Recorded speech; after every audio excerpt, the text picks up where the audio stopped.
భాషారూపా బృగత్సేనా భావా భావ వివర్జిత సుఖారాధ్యా శుభకరీ శోభనా సులభాగతి. రూప సమస్త భాషలు తను రూపముగా కలిగినది. అమ్మవారు మాతృకా వర్ణ రూపిణి. అకారాది క్షకారాంతము అక్షరాలన్నీ ఆమె రూపాలే. భాష అంతా ఈ అక్షరాలతోనే ఉంటుంది. అన్ని భాషల రూపము ఆమె. అందుకే ఆమె భాషారూప అనబడుతుంది. భాషలు శబ్దం ద్వారా నేర్చుకోవడానికి మరియు అర్థం చేసుకోవడానికి మూలం. ఈ నామం ఆమె నేర్చుకోవడానికి మరియు అర్థం చేసుకోవడానికి కారణమని సూచిస్తుంది. ఆమె శబ్ద బ్రహ్మం. శక్తి శబ్దాన్ని సూచిస్తుంది మరియు శివుడు అర్థాన్ని సూచిస్తాడని చెబుతారు. ప్రతి పదానికి శబ్దము అర్థము కలిసి ఉంటాయి. శివశక్తులు కలిసి ఉన్నట్లుగానే. బృహత్సేన గొప్ప సైన్యం కలిగినది. అమ్మవారికి ఉండే చతురంగ బల సైన్యం గురించి బండాసుర వధకు సంబంధించిన నామాల ద్వారా తెలుసుకోవచ్చు. అంతేకాక వేదాలలోని రుక్కులు, సామలు, యజస్సులు తదితర మంత్రాలన్నీ జ్ఞానస్వరూపిణి, భాషాస్వరూపిణి అయిన అమ్మవారికి సంబంధించిన జ్ఞాన సంకేత వాహిని క్రిందకే వస్తాయి. భావాభావ వివర్జిత భావము అభావము రెండింటినీ లేనిది. ఉండే స్థితిని భావమని, ఉండకుండా ఉండే స్థితిని అభావమని అంటారు. అభావం అనేది 4 రకాలు. 1 ప్రాగ్భావ, 2 ధ్వంసభావ, 3 అత్యంత భావ, 4 అన్యోన్య భావ. ఒక వస్తువు తయారు కాకపూర్వం ఆ వస్తువు ఉండని స్థితిని ప్రాగ్భావ అంటారు.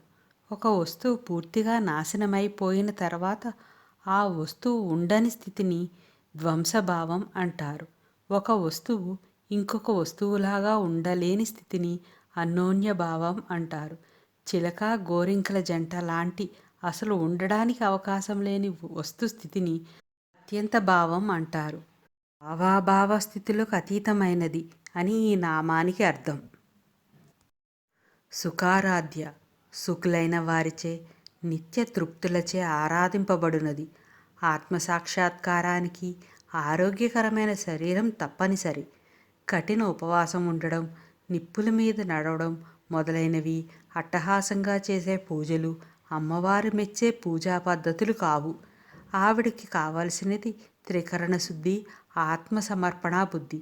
అంతేకాని ఆడంబరాలు ఆర్భాటాలు కాదు. తల్లిదండ్రులతోనూ స్నేహితులతోనూ మాట్లాడినట్లు అమ్మవారితో మాట్లాడడం అలవాటు చేసుకోవాలి. అమ్మవారితో ఏమి మాట్లాడాలి, ఎలా మాట్లాడాలి అనే భయం అవసరం లేదు. ఆమె మన ఆత్మయందు ఉండి మన భావనలను గమనిస్తూనే ఉంటుంది. శ్రీకాళహస్తీశ్వర శతకం రచించిన దూర్జటి ఏ విధంగా తనలోని మంచి చెడు ఆలోచనలన్నీ ఆ పరమేశ్వరుడితో చెప్పుకున్నాడో అలాగ మనము చెప్పుకోవడం నేర్చుకోవాలి. శుభంకరి శుభములను కలిగించున్నది. శివ అంటే శుభము. ఆమె శివుని భార్య కాబట్టి ఆమె శుభాన్ని ప్రసాదిస్తుంది. మనం కోరే కోరికలు ఈరోజు మనకి ప్రయోజనకరం అనిపించవచ్చు, కానీ వాటి వల్ల భవిష్యత్తులో వచ్చే ప్రమాదాలు అమ్మవారికి తెలుసు. అందుకు ఆమె మనకు ఏది అవసరమో మనం అడగకుండానే అన్ని శుభాలను సమకూరుస్తుంది. అన్నమాచార్యుల వారి కీర్తనలో కుమ్మరదాసుడైన కురువర్తి నంబి ఇమ్మన్న వరములెల్ల ఇచ్చినవాడు అని ఒక జరిగిన సంఘటనను చెప్పారు. కుండలు చేసుకుంటూ జీవితం సాగించే భీముడనే కుమ్మరి తాను కుండలు చేసే ముందు తన ఇంటి వద్దనే మట్టితో చేసిన తులసి దళములను స్వామివారికి అర్పిస్తూ అర్చన చేసేవాడు. ఈ సంఘటన చాలు పరబ్రహ్మం మనం చేసే పూజలలోని యజ్ఞయాగాదులలోనూ చూసేది మన ఆత్మశుద్ధి చిత్తశుద్ధి అని చెప్పడానికి, సాధకునికి ఎంతటి శుభాలు సమకూరుస్తాయో తెలపడానికి. శోభనా సులభాగతి శోభనములైన వాటిని అనగా పురుషార్థాలను పొందుటకు సులభమైన మార్గమైనది. ప్రతి మనిషికి ఏమి అవసరమో వాటిని క్రమమైన రీతిలో పొందితే చిట్ట చివరకు ముక్తసంగులై జీవిత ధ్యేయాన్ని పొందుతారో వాటిని శోభనములు అంటారు. అవే ధర్మార్థ కామ మోక్షములనే పురుషార్థాలు. వీటిని పొందడంలో సులభమైన మార్గంగా ఉండేది అమ్మవారి ఆరాధనే. ఆమెను పూజించే మార్గం సులభంగా మోక్షము లేదా ముక్తిని అందిస్తుంది అనేది ఈ నామానికి అర్థం.